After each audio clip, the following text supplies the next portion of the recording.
සුබම සුබ දවසක් කියලා ප්‍රාර්ථනා කරනවා ලයිෆ්ස්ටයිල් පාරාදීසය මගේ යාළුවෝ සියලු දෙනාට. අද මම ඔයාලට අරන් ආවේ ස්වාභාවික සත්කාරය සහිතව ඇත්තටම 100%ක්ම මේක අපි ස්වාභාවිකවම සාදන ලද හෙයා ඔයිල් එකක් ගැන ඔයාලත් එක්ක පොඩ්ඩක් කතා කරන්නයි. ඇත්තටම මට මේ හෙයා ඔයිල් එක හදාගන්න උදව් කරේ මගේ අම්මා. මගේ කොණ්ඩෙත් ගොඩක් කෙමිකල් කරලා ස්ට්‍රේට් කරලා කලර් කරලා ඇත්තටම ඩැමේජ් වෙලා තියෙන්නේ. ඉතින් කොණ්ඩෙට දාන්න හොඳ තෙලක් හොය ඉන්නකොට අම්මා කිව්වා පුංචි කාලේ මෙන්න මේ ඔයිල් එක හදලා දැම්මා. ඉතින් ඔයා මේක දැන් හදලා දාන්න කියලා. ඇත්තටම මේ තෙල් එක ගොඩාක් හොඳයි, පුංචි ළමයිටත් හොඳයි, කාන්තා පිරිමි සීලු දෙනාට මේ තෙල් එක හොඳයි. ඒ වගේම කොණ්ඩේ ඝනව කළුව දිගට වැවෙනවා මේ හෙයා ඔයිල් එකෙන්. ඇත්තටම ඔයාලටම තේරෙයි ස්වාභාවිකම දේවල් තමන්ම හොයලා දාන නිසා අපිට විශ්වාසයෙන්ම මේ තෙල් එක පාවිච්චි කරන්න පුළුවන්. ඒ වගේම සතියට දෙවරක් වගේ මේ තෙල් එක පොඩ්ඩක් දාලා පොඩි මසාජ් එකක් එහෙම කරලා විනාඩි 20ක් විතර තියලා නාන්න පුළුවන් ඔයාලට. තෙල් එක තියාගෙන ඉන්න අවශ්‍ය නැහැ හෙයා එකේ. මේක ඉතින් ඇත්තටම කොණ්ඩේ අකලට පැසෙන එක, හිස්සෝරි, උකුණු කරදරේ මේ ඕනම දෙයකට ඇත්තටම කියනවා නම් මේ ස්කැල්ප් එකේ තියෙන ප්‍රශ්න වලට සේරටම මේ හෙයා ඔයිල් එක ගොඩාක් වටිනවා. ඉතින් මේක හදාගන්න විදිහ තමයි දැන් මම ඇත්තටම මේක හදාගන්න නිසා මම හිතාගත්තා මම ඔයාලත් එක්කත් මේ හදාගන්න ඔයිල් එක ෂෙයා කරගන්න ඕනේ කියලා, කොහොමද හදන්නේ කියලා. මේකට ගෙදරින් ඔය ගෙවත්තෙන් එහෙම ගන්න දේවල් තමයි ගොඩක් අවශ්‍ය වෙන්නේ. බොහොම සුළු ප්‍රමාණය ඔයාලට බෙහෙත් බඩු කඩේකින් ගන්න ඕන වෙන්නේ. ඉතින් දැන් බලමු මොනවාද මේකට ඕන වෙන්නේ කියලා. ගෙදරින් නම් හොයාගන්න පුළුවන් මෙන්න මේ දේවල් අවට පරිසරයෙන් කොහොඹ කොළ මිටක් ගන්න, කරපිංච කොළ, ඒ වගේම සපත්තු මල් වදමල් කියලාත් කියනවා මේකට. හිබිස්කස් කියලා කියන්නේ ඒ මල තමයි. සපත්තු මල් 5ක් 6ක් ගන්න, ඒකේ කොළත් ගන්න ඕනේ කීපයක්ම. කෝමාරිකයිත්තක් ගන්න පුළුවන්. තව ගොටු කොළ, රතු ලුණු ගෙඩි 6ක් විතර, සුදු ලුණු බික් ගන්න ඕනේ. බලමුකෝ මෙන්න මේ බඩු ටික මම ලෑස්ති කරගත්ත ඔයාලට පෙන්නන්නම කියලා. මේ මං කොහොම කොල් නම් මට හම්බුනේ මට මේ වෙන කෙනෙක් ගෙනත් දුන්නා. ඉතින් අනිත් දේවල් නම් මම මගේ ගෙවැත්තෙන් තමයි ඇත්තටම මේ හොයාගත්තේ. මේක හදාගන්න ලොකු අමාරුවක් නැහැ. මේ බරු ටික ලං කරගත්තාම ඔයාලට ඇත්තටම හදාගන්න පුළුවන්. වදමල් කියන්නේ මම ඉස්සෙල්ලාම ඔයාලට කියන්නම් වදමල් වල විටමින් C අඩංගු වෙනවා. ඇත්තට මේක කොණ්ඩේ හොඳට අලුතෙන්ම කෙස් ගස් වැවෙන්න හොඳයි වදමල්. ඒ කොළත් ගන්නවා. එතකොට කරපිංච කොළ වලින් ප්‍රෝටීන් අඩංගු වෙන නිසා හිසකෙස් වැටීම වළක්වනවා. ඒ වගේම ඇමයිනෝ ඇසිඩ් තියෙන නිසා ස්කැල්ප් එකේ තෙතමනේ රඳා පවතිනවා. හිස්සොරි වලටත් ගොඩක් හොඳයි. ඒ වගේම කොහොඹ කොළ ගොඩාක්ම හොඳයි. කොණ්ඩේ ඉදෙන එක නැවතිනවා. ඇත්තටම කියන්න කොණ්ඩේ ඉදීම අකලට ඉදෙන එක වළක්වන කොහොඹ කොළ වලින් හිස්සොරි වලට ගොඩාක් හොඳයි. විශේෂයෙන්ම කියන්න ඕන කුඩා දරුවන්ට එහෙම මේ ඔය ගැහණු දරුවන්ට උකුණු එහෙම බෝ වෙනවනේ. ඉතින් උකුණන්ටත් කොහොම කොළ ඇත්තටම හොඳයි. කොණ්ඩේ වැටෙන එකත් වළක්වනවා. මේ සියලුම ද්‍රව්‍ය ඇත්තම කියන්න අක්කලට පැසෙන එක, ඉස්සොරි, සමමතු පිට ඇති වෙනත් ප්‍රශ්න, ඒ හැම දෙයකටම මේ ස්වාභාවික දේවල් ඇත්තටම ගොඩාක් වටිනවා. ඒක නිසාමයි මම මේක හදලා ඔයාලත් එක්ක බෙදා ගන්න හිතුවේ.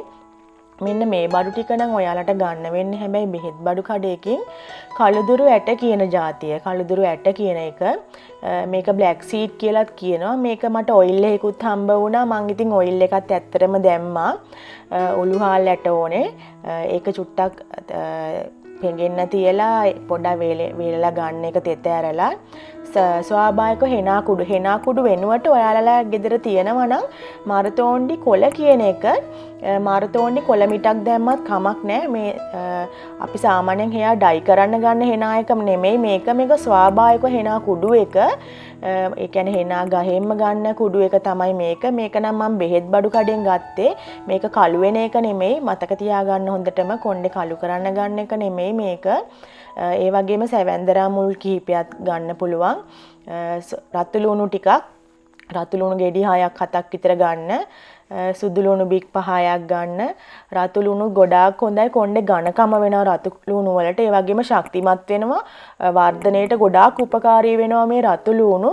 සුදු ලුණු වලින් කරනවා ජර්ම්ස් උයි බැක්ටීරියා හිස මතු පිට වෙන ආසාදන වළක්වනවා. ඇත්තටම ඒවා විනාශ කිරීමේ හැකියාවක් තියෙනවා සුදු ලුණු වලට.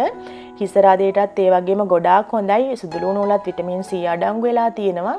හෙනත් වර්ධනයට සහ කොණ්ඩේ කළු වර්ණේ රඳා පවතින ගොඩාක් උපකාරී වෙනවා හෙනා. ඇත්තටම ඔයාලට මේ හෙනා කුඩු එක නැතුව කොළ එක හොයාගන්න පුළුවන් නම් ගොඩක් හොඳයි. ගොටු කොළත් එහෙමයි. ගොටු කොළලුණුත් වෙන්නේ හිසකෙස් වර්ධනය වෙනවා, පෝෂණය ලබා දෙනවා. ඇත්තටම මේ සීලුම ද්‍රව්‍ය වලින් වෙන්නේ හොඳ දෙයක් මිසක් කිසිම නරකක් වෙන්නේ නැහැ. ඒක නිසා ඔයාලට විශ්වාසයෙන්ම පාවිච්චි කරන්න පුළුවන් ඔයාලම හදාගන්න නිසා. ඊට පස්සේ මෙන්න මේ තෙල් ටික හොයාගන්න ඔයාලා. සුදු පොල් තෙල් ඒ කියන්නේ එක්ස්ට්‍රා වර්ජින් එක ගන්න පුළුවන් නම් ගොඩක් හොඳයි. නමුත් සාමාන්‍ය සුදු පොල් තෙල් එකත් හොඳයි. ෆාම් ඔයිල් නම් ගන්න එපා. ගොඩක් කඩවල් වල තියෙන පොල් තෙල් කියලා මේ ෆාම් ඔයිල්. ඒක නැත්තම් රටකචු තෙල් තමයි තියෙන්නේ. ඉතින් ඒ වගේ ඒ තෙල් ගන්න එපා. ඔයාලා ස්වාභාවික සුදු පොල් තෙල් සාමාන්‍යයෙන් ඔය ෆුඩ් සිටි වල වගේ තැන්වල තියෙනවා.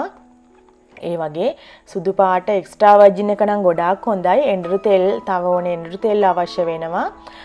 ඒ වගේම ඔලිව් ඔයිල්, තල තෙල් සහ black seed oil. Black seed oil එක අවශ්‍යම නැහැ. නමුත් මට හම්බ වුණ නිසා මම බ්ලැක් සීඩ් ඔයිල් එකක් දැම්මා. මොකද අපි කළුදුරු ඇටක් දානවනේ. දාන නිසා අපිට අවශ්‍යම නැහැ බ්ලැක් සීඩ් ඔයිල් එක. කළුදුරු ඇට දැම්මේ නැත්තම් ඔයිල් එක දාන්න. නැත්තම් දෙකම ඉතින් හොයාගන්න පුළුවන් වුණොත් දාන්න. එහෙම ප්‍රශ්නයක් වෙන්නේ නැහැ. තව දෙයක් මගේ අම්මා කිව්වා මේ නුග වරල කියන එක හොයාගන්න පුළුවන් නම් ගොඩක් හොඳයි කියලා. මට ඒක හම්බ වුණේ නැහැ ඇත්තටම නුග වරල කියන එක. බෙහෙත් බඩු කඩේ තිබ්බෙත් නෑ ඇත්තටම. ඉතින් ඒ නුග වරල කියන එකත් දාන්න පුළුවන් කිව්වා මේකට.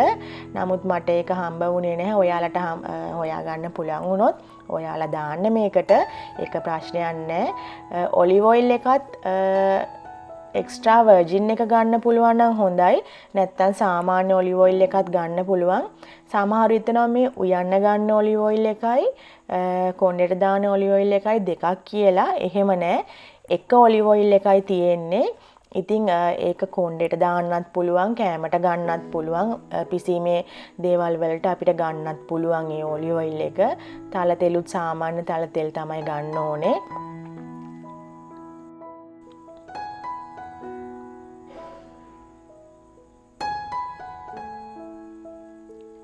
ඉතින් මේ බරු ටික ඔයාලා ලෑස්ති කරගන්න, ලං කරගන්න. මුලින්ම බරු ටික හොයාගන්න. ඊට පස්සේ පුළුවන් මේක තෙල් එක හදන්න. ඒ වගේම ලොකු භාජනයක් සාමාන්‍යයෙන් කොහොම කොළ දාන නිසා වෙනම උයන්න ගන්න නැති භාජනයක් නම් ගොඩක් හොඳයි. මොකද කොහොම කොළ ටිකක් අර තිත්ත ගතිය සමහර භාජන වලට අලලා හිටින නිසා මමත් පාවිච්චි කරන්නේ නැති භාජනයක් තමයි මේ ගත්තේ. ඒ වගේම මේ අර අමු ද්‍රව්‍ය ටික කොටා ගන්න පුළුවන් නම් ඒත් කමන්නේ. නැත්තම් බ්ලෙන්ඩර් කොටසකට දාලා මම මේක නම් මගේ බ්ලෙන්ඩර් එකේ කෑලි කොටස් දෙකක් තිබ්බා. එකක් මම ওই ෆේෂියල් වැඩවලට මගේ වැඩවලට එකක් තියාගත්තා. අනිත් එක මං ගෙදර කුසි යුම්පිහුම් වැඩවලට තමයි ගන්න අනිත් බ්ලෙන්ඩර් කොටස. ඒ වගේම මේ තෙල් ටික මෙෂර් කරගන්න මේ වගේ එකක් තිබ්බා නම් හොඳයි. මම පොල් තෙල් තමයි වැඩිපුර ගත්තේ. සුදු පොල් තෙල් මිලිලිටර් 250ක් තමයි වැඩිපුර ගත්තේ. අනිත් ඒවා 150 වගේ ප්‍රමාණය තමයි ගත්තේ. තෙල් ටික මැනගන්න පුළුවන්, මැනලා දාගන්න. මොකද 750ක වගේ ප්‍රමාණයක් එනවා.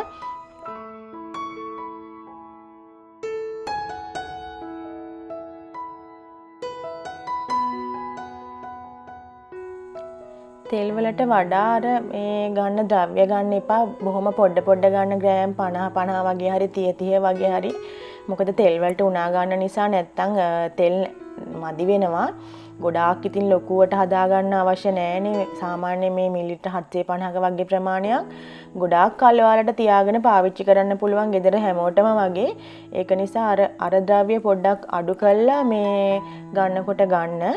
ඉතින් මම දැන් මේ තෙල් ටික මැනගෙන භාජනෙට ඉස්සෙල්ලාම දාගන්නවා. ඊට පස්සේ ඔයාලට කරන්න තියෙන්නේ අමුද්‍රව්‍ය ටික එකට බ්ලෙන්ඩ් කරගන්න එකින් එක දාලා මම එකකටවත් වතුර මිශ්‍ර කරන්නේ නැහැ මේ අමුද්‍රව්‍ය බ්ලෙන්ඩ් කරද්දී. ඔයාලා හොඳට මතක තියාගන්න පොඩ්ඩක්වත් වතුර දාන්න එපා. නමුත් මොනවාද මේ අර සීඩ්ස් ටිකට නම් පොඩ්ඩක් ටිකක් ඝන අර තෙතමනේ තියෙන නිසා උළුහාල් වල පොඩ්ඩක් තෙතමනේ තියෙන නිසා ඒකට විතරක් පොඩ්ඩක් මේ ඔයිල් ටිකක්ම දාලා ඔයාලා බ්ලෙන්ඩ් කරගන්න. නැත්නම් මේ අනිත් සීලුම ද්‍රව්‍ය කරපිංචා කොහොඹ කෝමාරිකා සේරම එකටම මේ මගේ භාජනයේ කොට මේ බ්ලෙන්ඩරේ කොටස නම් එච්චර ලොකු නැති නිසා මම ටික දාලා කරේ. ඔක්කොම එකට දාලා කරන්න පුළුවන් නම් ඒත් කමක් නැහැ. මම වදමල ඇත්තටම වදමලයි සැවැන්දරා මුල් ටිකයි තමයි බ්ලෙන්ඩ් කරේ නැත්තේ. සැවැන්දරායක පොඩ්ඩක් මම බ්ලෙන්ඩ් කරගත්තා. වදමල් ටික බ්ලෙන්ඩ් කරන්න එපා. අනිත් සේරම දේවල් ටික කොහොඹ කොළ කරපිංච කොළ එතකොට උළුහාල් බ්ලැක් සීඩ් සේරම මේ කුඩාවටම බ්ලෙන්ඩ් කරගන්න බ්ලෙන්ඩ් කොටසට දාලා මෙන්න මේ වගේ මම සේරම දේවල් ටික එකටම බ්ලෙන්ඩ් කරගෙන තියෙන්නේ. කොළ වර්ග ටික ගොටු කළ ඒ වගේම කෝමාරිකා පොඩියට කුඩාවට කපලා පුළුවන් බ්ලෙන්ඩ් කරගන්න. දැන් මම රතු ලූණුයි සුදු ලූණුයි එතකොට උළුහාල ඇට ටිකයි කළුදුරු ඇට ටිකයි සේරම එකට දාලා මේ බ්ලෙන්ඩ් කරනවා. මම මේකට නම් යාන්තම් තෙල් චුට්ටක් දැම්ම මොකද අර මේ ඝනකම වැඩි වුණා මම බ්ලෙන්ඩ් කරද්දී. ඔයාලා කරනකොට එහෙම වුනේ නැත්නම් අවශ්‍ය නැහැ. නමුත් අවශ්‍ය නම් පමණක් වතුර නම් දාන්න එපා. තෙල් චුට්ටක් විතරක් දාලා අවශ්‍ය නම් පමණක් බ්ලෙන්ඩ් කරන්න. සැවැන්දරා මුල් ටික මගේ මුල් ටිකක් ලොකු නිසා මම මෙහෙම ටිකක් ඒකත් පොඩ්ඩක් කුඩාවට කොටස් කරගත්තා. ඊට පස්සේ ඔයාලා තෙල් ටික ලිපේ තියන්න මතක තියාගන්න. අපේ අම්මලා නම් ඉස්සර කරේ මේකට ඇත්තටම මෙන්න මේ වගේ හෙනා කුඩු ටිකත් ඒකටම දාලා මල් ටික නම් වෙනම තියාගන්න එක අන්තිමටම දාන්න ඕනේ. මම ඇත්තටම හිටියේ මේ අම්මලා නම් කරන්නේ ඇත්තටම හිරු රශ්මියේ තමයිලු මේක තියලා දවස් 7-8ක් කකාරලා අවුවේ කකාරනවා කියලා කියන දේ තමයිලු කරන්නේ. නමුත් දැන් එහෙම කරන්න අවශ්‍ය නැහැ. මද ගින්දරේ කරන්න මේක ගොඩාක් හීට් කරන්න එපා. එතකොට මේකේ තියෙන පෝෂණය ඔක්කොම පිච්චෙන්න බලනවා. පොඩ්ඩක් අපි ලාවට මේක රත් කරලා ගන්න තමයි ඕනේ. සේරම මේ තෙල් ටික මම දැන් දාලා මේ රත් කරනවා. ඔයාලා මතක තියාගන්න ගොඩාක් හීට් එකේ කරන්න එපා. මේක අපරාධය අර අපි හොයාගත්ත දේවල් වල පෝෂණය නැති වෙනවා. මම බ්ලැක් සීඩ් ඔයිල් ටිකත් ඒකටම දානවා. මට ඒක හම්බෙච්ච නිසා ඇත්තටම මේ තෙල් එක හිස රදයේ මිග්‍රේන් එහෙම තියෙන අයටත් ගොඩාක් හොඳයි. අනිවාර්යයෙන්ම මේක මේ අකලට කොණ්ඩේ පැසෙන එක ඒ වගේම වර්ධනය වෙනවා, කළු වෙනවා, ඝනව පිරිපුන් කේස් කලමක් ඇත්තටම මේකෙන් හම්බෙන. ඔයාලටම පේනවනේ දැන් මම ගත්ත සේරම දේවල් ස්වාභාවික දේවල් කියලා. දැන් මේ තෙල් ටික යාන්තම් රත් වෙනකොට ඔයාලා ඩිංග අර දාපු දේවල් ටික මේ බ්ලෙන්ඩ් කරගත්ත අපි ස්වාභාවික දේවල් ටික ඔක්කොම දාලා හිමීට හැඳි ගන්න. මේක හිමින් රත් වෙනකොට හිමීට හැඳි ගන්න. මේ ගොඩාක් අර උතුරනකන් රත් කරන්න අවශ්‍ය නැහැ ඇත්තටම. ඔයාලට දැන් පෙනේ මම මේ ටික දාලා පොඩ්ඩක් අර කැට වගේ තියෙන නිසා කැට ගතිය ඉවත් වෙනකන් පොඩ්ඩක් හැඳි ගන්න ඕනේ මේක. මේක අන්තිමටම තමයි ඇත්තටම මේ වදමල සහ සැවැන්දරා මුල් ටික මම එකතු කරන්නේ. අර බ්ලෙන්ඩ් කරපු කොටසට මම සේරම දැම්මා. කෝමාරිකා, කොහොඹ, කරපිංචා, ගොටුකොළ සේරම ටික තමයි මම මේ වදමල් වල කොළ ඒ සේරමත් එක්ක තමයි දැම්මේ. ඔයාලා ඒක මතක තියාගන්න. මම බ්ලෙන්ඩ් කරේ නැත්තේ වදමලයි හෙනා කුඩු එක එහෙම්ම තිබ්බා. හෙනා කොළ ගත්තොත් ඒක බ්ලෙන්ඩ් කරන්න. අනිත් සේරම දේවල් කරා. සැවැන්දරා මුල් ටික යාන්තම් ඔයාලට කුඩා කොටස් මුල් හම්බ වුණොත් ඔය බ්ලෙන්ඩ් කරන්න අවශ්‍ය නැහැ. නමුත් මම බ්ලෙන්ඩ් කරා මට කුඩාම කොටස් හම්බෙච්ච නැති නිසා මෙන්න මේ වගේ මේ ගාන්ට යාන්තම් මේ පෙන ගතිය එන්න යනකොට වගේ ලිප් ඔෆ් කරා නම් කමක් නැහැ. මෙන්න මේ වගේ සේරම මම දැන් මේ වදමල දැම්මේ අන්තිමට. මට හිතෙන්නේ මේක සපත්තු මල කියලාත් කියනවා. හරියට මට නම දන්නේ මේක වදමලද සපත්තු මලද කියන එක. මෙන්න මේ වගේ ඒක චුට්ටක් හැඳි ගාමින් ලිපේ තියන්න. විනාඩි 30ක් විතර ඇතුළත මේක හදාගන්න පුළුවන් මේ ඔයිල් එක. ඊට පස්සේ ඕගොල්ලන් ලිප නිවලා මේ ඔයිල් එක හොඳටම නිවෙනකන් තියන්න. මම නම් මේක රැයක්ම තිබ්බා.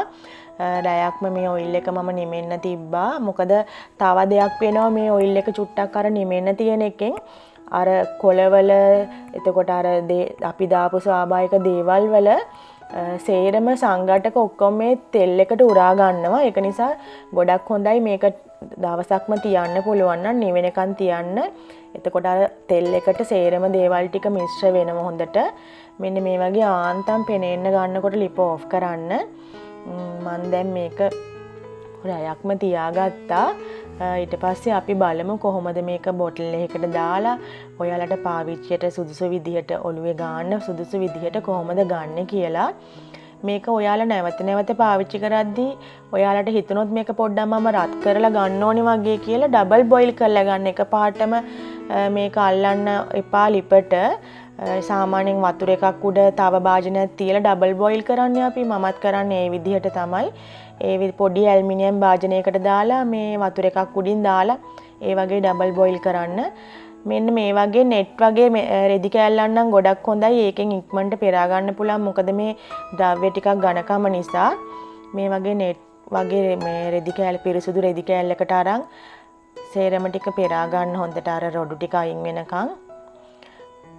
ඒ රොඩු අවශ්‍ය නැහැ අපිට ආයෙම. ඉතින් මොකද ආයෙ ඔළුවේ ගන්නකොට රොඩු රැඳෙනවනේ. ඒක නිසා මේ වගේ සේරම ඔයිල් ටික පෙරාගෙන ඔයාලට පුළුවන් වෙනමම වීදුරු භාජනයකට දාලා මේක තියාගන්න පාවිච්චි කරන්න පුළුවන්. ගොඩක් කල් පුස්සල්ලන්නේ මොකවත් නැහැ. මේ තෙල් එක තියාගන්න පුළුවන්. මොකද ඒ වගේම කියන්න ඕනේ ඔයාලට අවශ්‍ය නම් අන්තිමටම එසෙන්ෂල් ඔයිල් එකක් මොන හරි ලැවෙන්ඩර් සමාන් පිච්ච වගේ ඔයිල් එකක් දැම්මොත් තව ටිකක් මේක සුවඳයි. ඇත්තටම මේක මාරම සුවඳයි.